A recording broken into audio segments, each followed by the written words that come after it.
All right, here we go. Tony Yayo. Yeah. Welcome back to Vlad TV. Yo, welcome back to the country, man. I got a lot going on. I don't want to talk about nobody else this fucking episode. I just want to talk about fucking me right now. I got a lot going on, Vlad. And the first thing is passport to the future. You know, because I'm in and out the country, and we working on something, a nonprofit, to give back to the kids in every neighborhood, every minority, every color, race that doesn't have it to get a passport and fly them around the country. Maybe, you know, be on tour with this artist or be here or learn, you know, or could come be an intern with Vlad. Yeah. Yeah, that'll be perfect because, you know, you're a genius when it comes to YouTube. That's another thing I got going on. I got the mixtape, The Loyal, that was just #1 in the country. Give me a clap for that. You know, that's another thing I got going on. The passport clothing is coming. And I just came from Canada, and shout to everybody in Canada. Don't think it's sweet out there. It's not a game. Vlad, let me tell you, it's a lot of politics. I bet. And when I mean politics, you got dudes like Bun Dog. I don't know if you know Bun Dog Presser, brother. Oh, I know Presser. Yo, listen, his brother, I don't care what weather. I seen him in Texas, he had a ski mask on. Wintertime, ski mask on. Summertime, springtime, ski mask. Shout to Bun Dog. He always got the ski mask on the whole Wassa Wassa gang. I ran into them crazy dudes out there. So you got dudes like that. Then you got the natives, which, you know, shout to the whole Oneida reservation. I went there. They gave me plenty of cannabis because it's all about cannabis and, you know, healing and just relaxing on the reservation. But, you know, my natives, shout to them. But, you know, when they get drunk, you know, don't mess with them. And then you got the biker politics.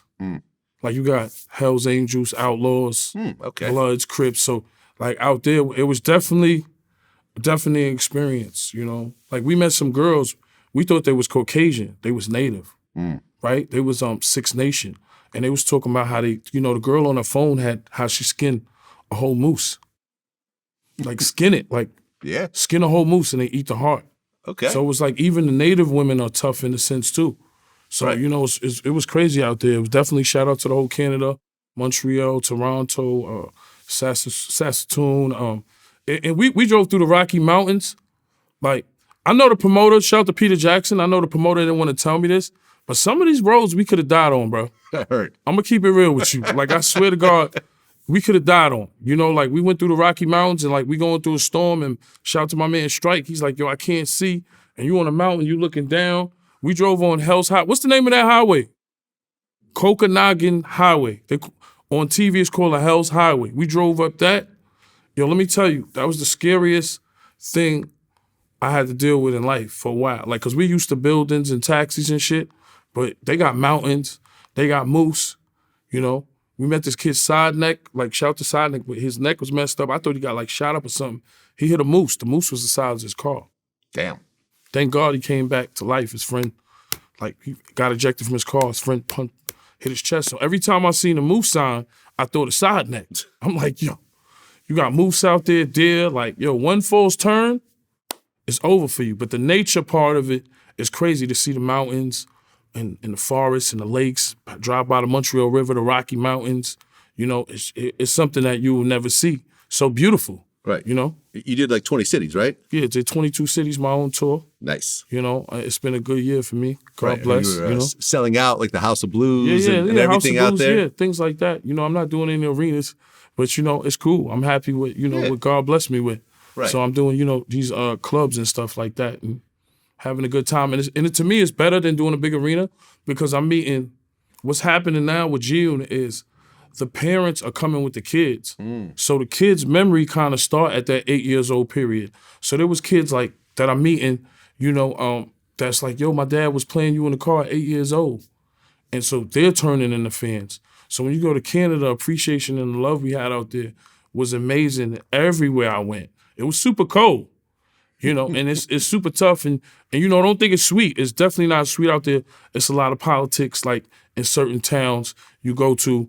Like these guys might run it, or these guys, or these guys. So it's politics. Don't think it's sweet. Like, don't think, because in my mind, I thought, yo, Canada didn't have guns. They got plenty of guns out there. Just, it's no different than America. The whole thing is they don't let their felons leave the U.S. and they don't let our felons come in to Canada. Right. Didn't you have, I mean, originally there were some issues about you going to Canada because you, Right. you have a felony on your record. Yeah, but and this is what when you tell the kids this, and this goes back to the kids where I tell them, because a felony, you know, now we glorify in the music, we glorify a rapper go do a bid, Yeah. it make him more solidified, more stand. Just like with Free Yayo. Free Yayo, I felt like, you know, I'm not going to compare myself, but I felt like, damn, I'm in there, I'm feeling like that guy.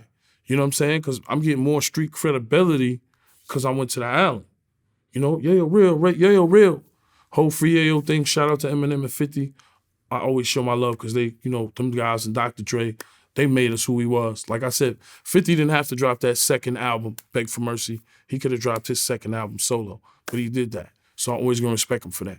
But back to the subject, like we glorify, we stamp going to jail, but if you don't make it as a rapper, you have the felony, you really gotta be an entrepreneur and start your own business, because where you gonna work at or what can you do? At certain times, you can't travel places. Right. It's forever punishment. Yeah, it's forever punishment. You have problems renting apartments. Yeah. You have problems getting jobs. Definitely. Do you have a felony on your record? You got to check that off. Yes. Yeah. It's you know, but to, you know, we glorify having a felony. You know, you could actually get a gun license without a felony.